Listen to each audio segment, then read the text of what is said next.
Maugham Maugham तू आदिरा काय समजते स्वतःला? मला ना तिचा राग यायला लागला. अरे काय झालं?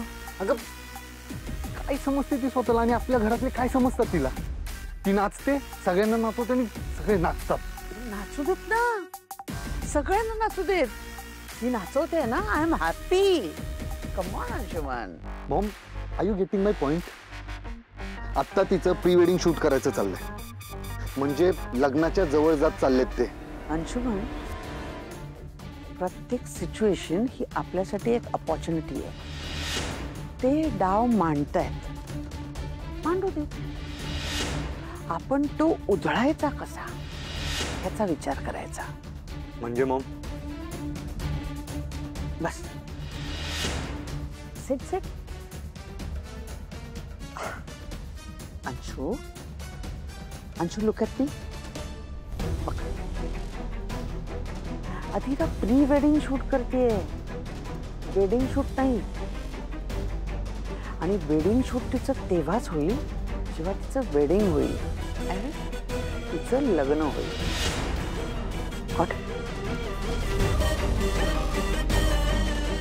आणि स्वानंदी, मी जर माझ्या मुलीचं लग्न मोडू शकते तर स्वानंदी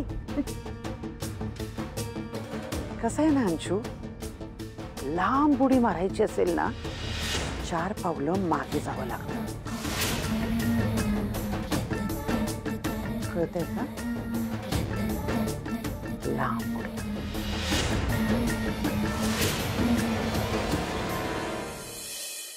मैदा आलाय का बघ ग? आलाय. चणा डाळ हो. खसखस लिहिली होती, आलीये का ग? हो हे बघ. हा ठीक आहे. पुन्हा इथे बेसन आलंय का बघ? हो आलाय. बर, तेल आहे तेल? आलाय आई. हॅपी दिवाळी. अरे वा वा वा. ए अधीराचा फोन येतोय. अधीराचा फोन आहे? हो. हॅलो नंदुताई, मला तुला फोटोशूटचा सगळा प्लॅन एक्सप्लेन करायचा आहे. 2 मिनिटं आहेत? लगेच लगेच सगळं एक्सप्लेन करेल. एक मिनिट थांब. अगं सगळे इथेच बसलोय आम्ही. मी जरा लाऊड स्पीकरला टाकते. एकच minute. So Nandutai, like I said, फोटोशूटची थीम दिवाळीची असणार आहे. सो कॉस्ट्युम्स पण तसेच असणार आहेत दिवाळीची. आणि ऐक ना ताई, आपण ना थोडंसं यावेळी वेगळं फोटोशूट करतो. सो द ट्विस्ट इज, आपण दिवाळीचा फराळ बनवताना असे कॅन्डिड शॉट्स घेणार आहे. Isn't it amazing? त्यामुळे ना दिवाळीचा सगळा फराळ आता बनवू नकोस. अगं म्हणजे ते तेव्हा बघता येईल, पण काहीतरी करून ठेवावं लागेल ना आता. या ओके, ऍक्च्युअली वर्क्स फाईन. अधीरा, नाही ही कल्पना छान आहे बरं का, मला आवडली. आय नो राईट, म्हणजे अशी थोडीशी वेगळी आहे ना कॉन्सेप्ट. नाहीतर आजकाल सगळ्यांचे प्री वेडिंग शूट सगळे सेम दिसतात. They are all cliché. ऐक ना, पण अधीरा, मी अगं माझ्या घरात म्हणजे माझ्या घरच्या स्पेस मध्ये हे सगळं करायला कम्फर्टेबल आहे मी. तुमच्या एवढ्या मोठ्या घरात मला जमतील का? नंदू दे, चिल चिल चिल. सगळं जमणार आहे तुला आणि मस्त जमणार आहे. अरे ट्रस्ट मी. हे बघ, शूट साठी नरक चतुर्थीची डेट फायनल झाली आहे. ओके, बाकीचं प्रेप मी करणार आहे. So just be assured. हा ठीक आहे, बरं. Okay cool. I am super excited. Bye. Bye Adhira. Bye ग, बाय. अहो, मी काय म्हणते, आपण आपल्या घरावर थोडा पैसा खर्च करूया का?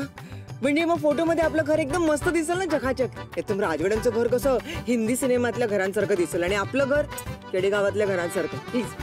हो, पण आपण कितीही गेलं तरी आपण राजवाड्यांची कंपेअर नाही करू शकत आई. करेक्ट आहे ताई तुझं. मी काय म्हणतो, ऐका ना, तसंही अधीराला आणि तिच्या घरच्या सगळ्यांनाच आपलं सगळं माहिती आहे. त्यामुळे मला असं वाटतं की आपल्याला त्यांच्यासमोर कोणताही खोटा आवाण्याची गरज नाहीये. अगदी बरोबर. त्यामुळे आपण जसे आहोत ना तसेच राहूया त्यांच्या समोर.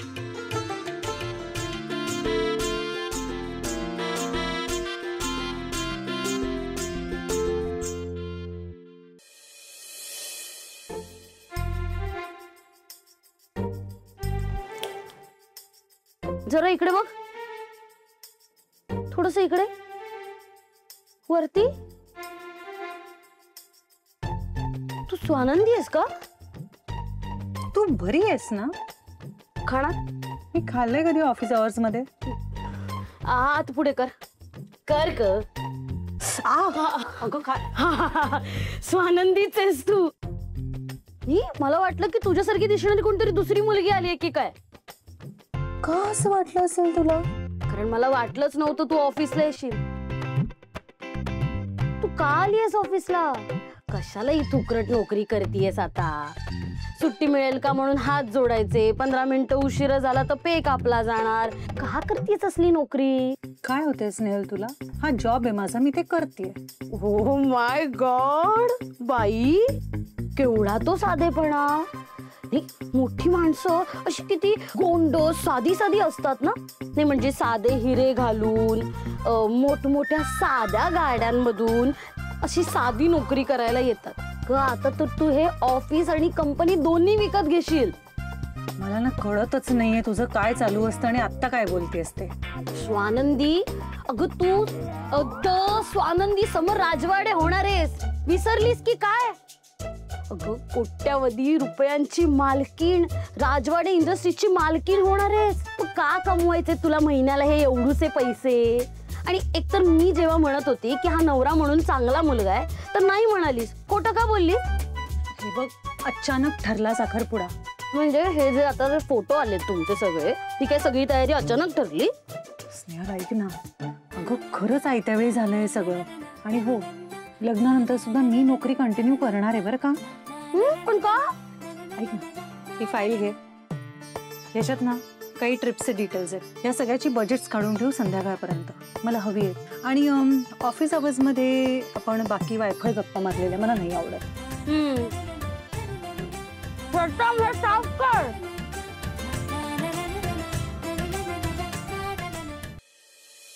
काकू, आधिराने तिच्या वेडिंग थीम बद्दल काही आयडियाज माझ्याबरोबर शेअर केल्यात. तर मी आता एकदा प्रॅक्टिकली त्या सगळ्या बघेन आणि मग फायनल करेन. शिवाय आपल्याला मेन्यू सुद्धा फायनल करायचा आहे. त्याचं टेस्टिंगही आत्तापासून करायला लागेल. हां, तेही करायचं आहे. हो, पण आई असं म्हणत होते की खूप जणांना बोलवावं लागेल. ठीक आहे ना, जी काही इच्छा असेल ती बोलूया आपण. आणि सरपोतदारांनी विचारून घेत की त्यांचं काही दुसरं म्हणणं आहे का, आणि त्यांच्याकडचे पाहुणे किती आहेत त्यांची लिस्ट पाठवायला सांग. म्हणजे तो अंदाज येईल आपल्याला. चालेल. अगं बाई, रोहनच्या आईचा फोन आहे. हां. हॅलो, रोहनची आई बोला. हॅलो वीणबाई, कशा आहात? मजेत ना? छान छान चाललंय. जावई बापू काय म्हणतायत? बरे आहेत ना? हा, बरे आहेत तसे. अहो, अधिराकडनं कळलं मला, फोटोशूट करतायत, प्री वेडिंग शूटिंग. ते आमच्या घरी छान छान. अधिराचं काय, तिच्या डोक्यात आलं की ते झालंच पाहिजे. चालत असतं तिचं असं काहीतरी. म्हणूनच फोन केला. हो, काय बघा, राग मानायचा नाही. आता अजिबात राग बिग मानायचा नाही. आमची स्वानंदी म्हणत होती की बाबा बघा, तुमच्याकडनं काही पैसे उधार मिळत आहेत का बुवा? काय काय म्हणालात?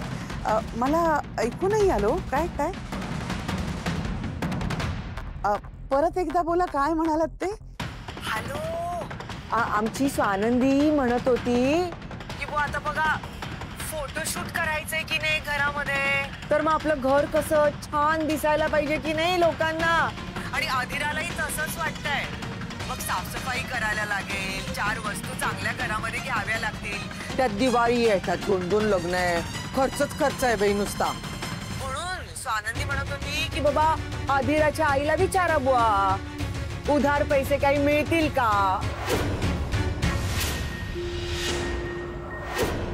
नंतर मग तिला मिळाल्यानंतर ती परत करेल. काय